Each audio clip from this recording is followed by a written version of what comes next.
Hai semua, membangun sebuah mega proyek infrastruktur memerlukan biaya yang tidak sedikit dan mencapai triliunan rupiah. Meskipun mengeluarkan biaya yang sangat besar, namun mega proyek tersebut sangat dibutuhkan dan bermanfaat sekali bagi masyarakat di sekitarnya. Berikut ini adalah mega proyek yang terbesar dan termahal di atas laut. Mega proyek Mose Venezia. Kota Venezia di Italia sudah identik dengan banjir, di mana setiap kali memasuki peralihan musim gugur ke musim semi, kota Venezia ini selalu mengalami kebanjiran.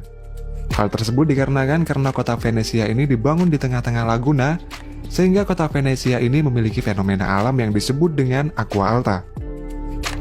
Aqua alta atau air tinggi ini sudah ada sejak abad ke-5, dan terjadinya aqua alta ini karena pengaruh air pasang, suhu atmosfer yang rendah, dan angin kencang yang berasal dari Laut Adriatik sehingga menyebabkan banjir. Pada November tahun 2019, hampir 80% kota Venezia ini mengalami banjir yang mencapai ketinggian 187 cm. Karena parahnya banjir tersebut, akhirnya pemerintah setempat membuat mega proyek yang disebut dengan mega proyek Mose yang dimulai pada tahun 2003. Mose ini merupakan sistem pertahanan yang terintegrasi yang dikendalikan oleh gate atau pintu gerbang air untuk mencegah kota Venezia dari banjir. Sistem Mose ini terdiri dari 78 pintu gerbang air yang masing-masingnya memiliki panjang 20 meter. Proyek Mose ini sendiri menghabiskan biaya sebesar 7 miliar US dollar atau setara dengan 101,5 triliun rupiah. Sistem Mose tersebut ditempatkan di sepanjang pesisir pantai dan berada di 3 lokasi yang berbeda, yaitu Malamocco, Chioggia, dan Lido. Untuk proses kerjanya, ketika Mose sedang tidak aktif, Mose ini akan terbaring di dalam air laut. Dan saat diaktifkan, pintu gerbang air seberat 42 ton tersebut akan naik ke atas dan akan menghalangi gelombang air pasang laut yang akan masuk ke kota. Naiknya pintu gerbang air tersebut dikarenakan karena adanya udara yang terkompresi yang disalurkan ke dalam pintu gerbang air, sehingga air laut pada pintu gerbang akan keluar otomatis dan membuat pintu gerbang tersebut akan naik. Pintu gerbang air ini dapat menghalangi gelombang air pasang setinggi 3 meter. Kemudian setelah selesai digunakan, pintu gerbang tersebut akan otomatis turun ke bawah air laut lagi. Untuk proses naiknya, pintu gerbang ini memakan waktu 30 menit, sedangkan untuk proses turunnya akan memakan waktu sekitar 15 menit. Pada proses pembuatannya, housing atau tempat pintu gerbang air ini berada, dibuat pada lokasi yang berbeda, yang kemudian ditenggelamkan ke dasar laut. Housing tersebut memiliki ukuran yang sangat besar dan berat masing-masing housing ini mencapai ribuan ton. Dan housing ini terhubung dengan daratan melalui caisson. Ketika uji coba pertama pada tahun 2020 yang lalu, sistem Mose ini berhasil lolos tes setelah berhasil melindungi kota Venezia dari gelombang air pasang setinggi 1,3 meter. Dan sejak itu, Mose ini terus dikembangkan performanya. Untuk setiap tahunnya, biaya perawatan proyek Mose ini menghabiskan dana 100 juta euro atau setara dengan 1,6 triliun rupiah. Mega proyek Afsluitdijk di Belanda. Afsluitdijk adalah bendungan dan jalan raya sepanjang 32 km yang berfungsi untuk melindungi area daratan rendah Belanda dari banjir. Bendungan Afsluitdijk ini memisahkan Laut Wadden dan Danau Ixelles di bagian utara Belanda, serta merupakan bagian dari proyek Zuider-Zeewerken. Dalam sejarahnya, ketika bendungan Afsluitdijk ini dibangun pada tahun 1927, bendungan ini merupakan bendungan yang terbesar di dunia yang pernah dibangun pada waktu itu. Fungsi bendungan ini sangatlah besar bagi Belanda, di mana bendungan Afsluitdijk ini banyak menyelamatkan nyawa dari banjir besar yang melanda pada tahun 1953. Pembangunan bendungan Afsluitdijk ini dimulai pada 4 titik lokasi di sepanjang bendungan yang kemudian ditimbun dengan material langsung ke dasar laut, sampai mencapai permukaan laut. Batuan basal digunakan untuk memperkuat bendungan yang kemudian dilapisi pasir dan tanah liat sampai ketinggian tertentu. Dan di bagian atasnya diberi rumput yang berguna untuk menahan material di bawahnya. Ketinggian material tersebut mencapai 7 meter di atas permukaan air laut, dan lebarnya sekitar 90 meter, sehingga dapat menjadi penghubung antara Holland Utara dengan Friesland.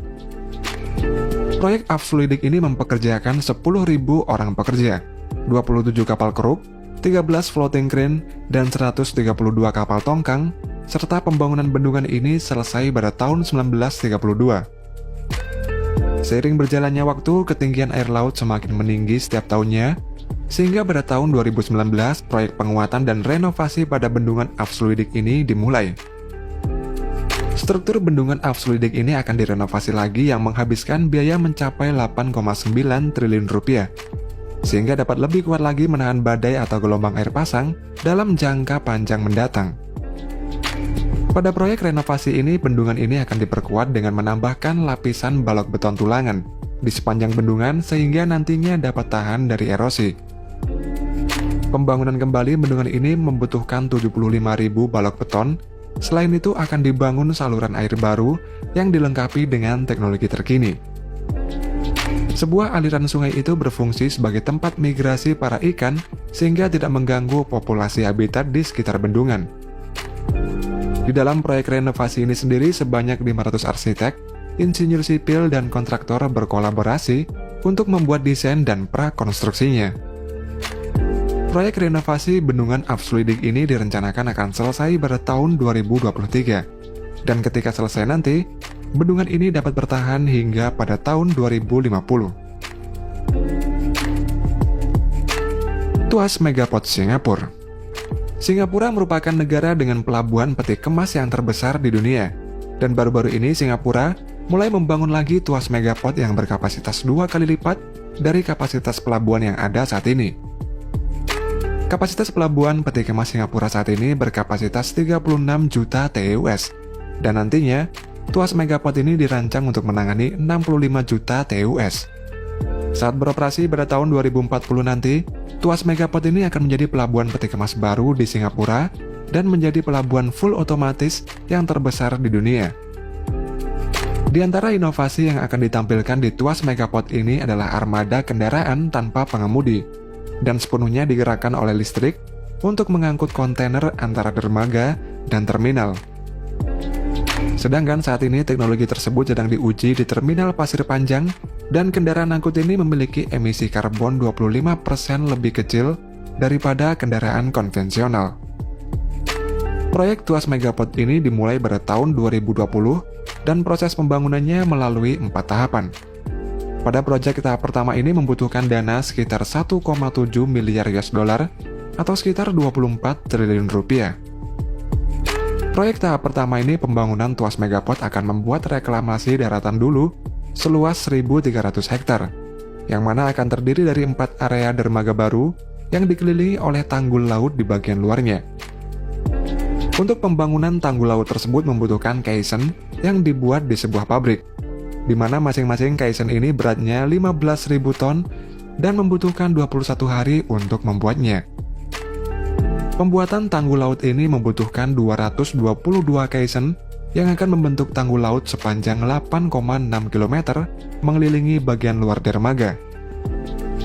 Setiap caisson ini memiliki 10 lapisan balok beton yang dikerjakan siang dan malam tanpa henti, serta tiap lapisan pengerjaan caisson ini harus dikerjakan dengan hati-hati dan selalu dipantau.